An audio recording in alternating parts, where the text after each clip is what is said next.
रोशनपुर नाम के गांव में चंदा और शांति नाम की जिठानी और देवरानी रहती थी। चंदा का पति बहुत पैसे वाला था।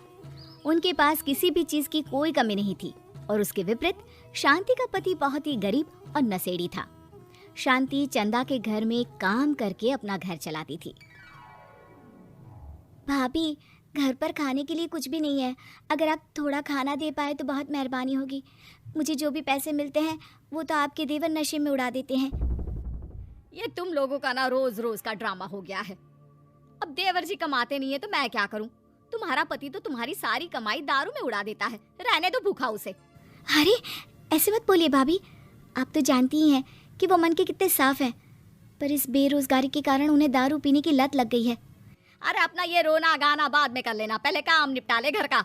मेरा और टाइम खराब ना कर। जा गेहूं पीस ले, फिर तुझे कपड़े भी धोने हैं। शांति रसोई घर में जाकर गेहूं पीसने लगती है। पीसते पीसते कुछ गेहूं वहां कपड़ों में गिर जाते हैं, जिसे देखकर उसके दिमाग में एक आइडिया आता है। क्यों ना ऐसे ही थोड़े गेहूं मैं अपने पल्लू में बांधकर घर ले जाऊं, फिर एक बर्तन में जमा कर लूंगी और उसे पीसकर रोटी बना लूंगी।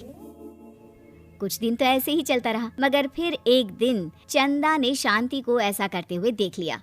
अरे पहले तो मुझे लगा तुम लोग बस गरीब हो, पर तुम लोग तो चोर भी हो।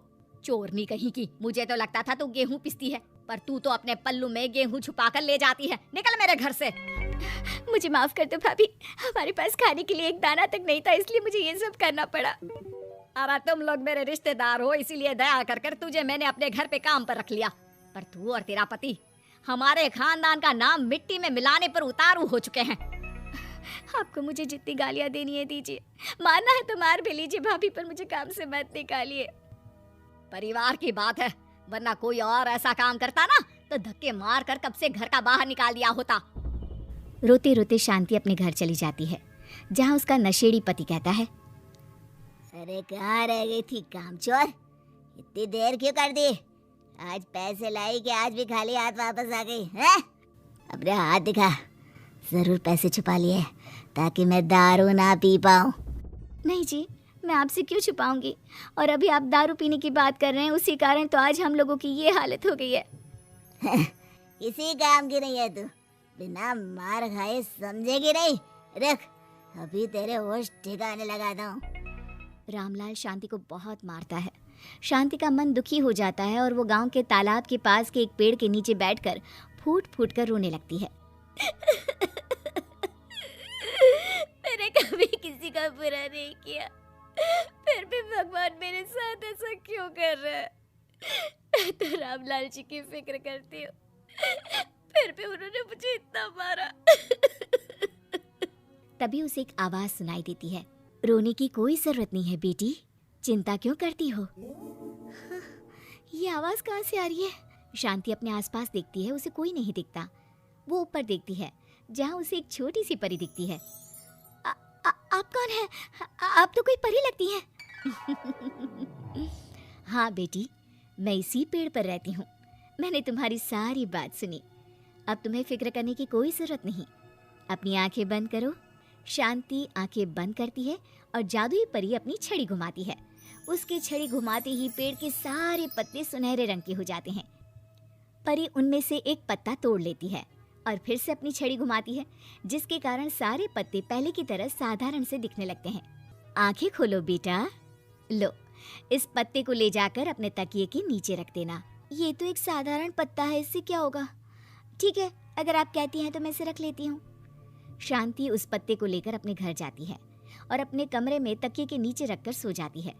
सपने में उसे वही पेड़ वाली जादुई परी दिखाई देती है। बोलो शांति, क्या चाहिए तुम्हें? मैं चाहती हूँ हम बहुत अमीर हो जाए और मेरे पति नशा करना छोड़ दें, उन्हें कोई काम भी मिल जाए। कल जब तुम सुबह नींद से जागोगी, तुम्हारी इच्छा पूरी हो गई होगी। अगली सुबह शांति नींद से जागती है, अपने आसपास का नजारा देखकर चौंक जाती है। उसके बिस्तर पर चारों तरफ सोने चांदी रखे हुए थे। हे भगवान, कहीं मैं सपना तो नहीं देख रही? इतना सारा सोना, वो भी मुझ गरीब के पास। रामलाल जी को बताती हूँ, वो बहुत खुश होंगे।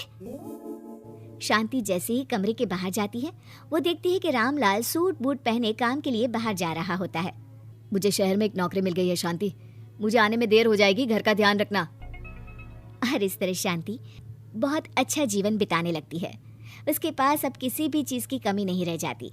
रातों रात शांति के पास आए इतने पैसों को देखकर उसकी जिठानी उससे पूछती है, अरे क्यों रे शांति, कहीं बड़ा हाथ मारा है क्या?